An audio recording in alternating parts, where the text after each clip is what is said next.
ज्या कोपरी विभागामधल्या सर्व महिला रस्त्यावर उतरल्या त्या बोलल्या आपल्याला आज महाआरती करायची साहेबांच्या मुख्यमंत्री पदासाठी। तर आमच्या लाडक्या भावांसाठी आम्ही सगळ्या महिला त्यांच्या बहिणी रस्त्यावर उतरून इथे मंदिरात आम्ही आरती केली। त्या साकडं घातलं की लाडक्या भावालाच मुख्यमंत्री करावं म्हणजे शासनाने, आणि साहेबांना मुख्यमंत्री बघायच्या सगळ्या बहिणींची इच्छा आहे। सर्व बहिणींनी हे साकडं घातले की साहेबांनी पुन्हा एकदा 5 वर्ष मुख्यमंत्री पदावर विराजमान व्हावं आणि जे उरलेली कामं आहेत त्यांच्या हाती ते सगळं संपूर्ण त्यांनी ती कामं करावी।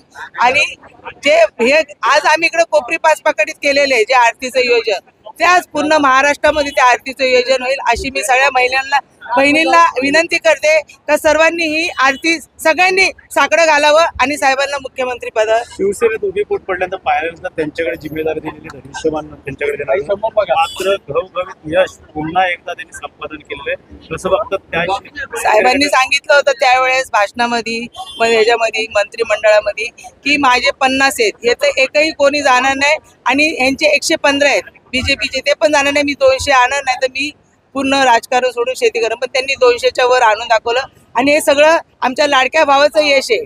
हे लाडके भाऊच करू शकतात। लाडक्या भावांनी तळागाळात जाऊन जे कामं केल्यात ते कोणताच मंत्री केले नाही, कोणत्या आमदारांनी जाऊन केलेली नाहीत, हे सगळं शिंदे साहेबांनी केलेले। शिंदे साहेबांमुळे हे यश आलेले, आमच्या लाडक्या भावामुळे हे सगळ्यांना यश आलेले।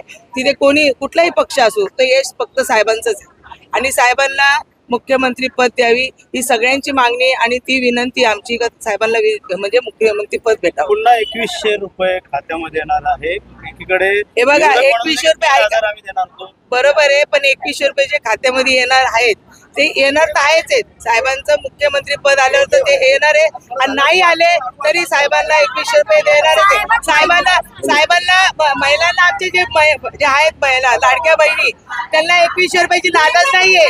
हे जे सांगतायत ते खोटे।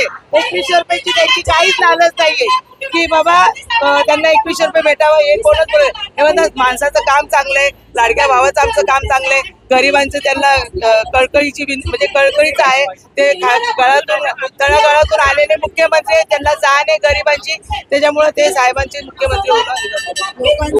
जय महाराष्ट्र।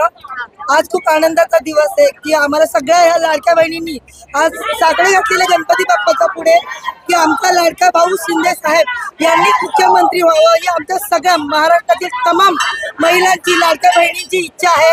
शिंदे साहेब मुख्यमंत्री व्हावे म्हणून आज आम्ही ही आरती केलेली आहे, महाआरती केलेली आहे आणि गणपती बाप्पाला साकडे घालून सांगितलं आहे की फक्त आणि फक्त आमचे भाऊ लाडके भाऊ शिंदे साहेब हेच मुख्यमंत्री व्हावेत एवढी आमच्या सगळ्या बहिणींची इच्छा आहे आणि ती इच्छा पूर्ण व्हावी एवढी आमची इच्छा।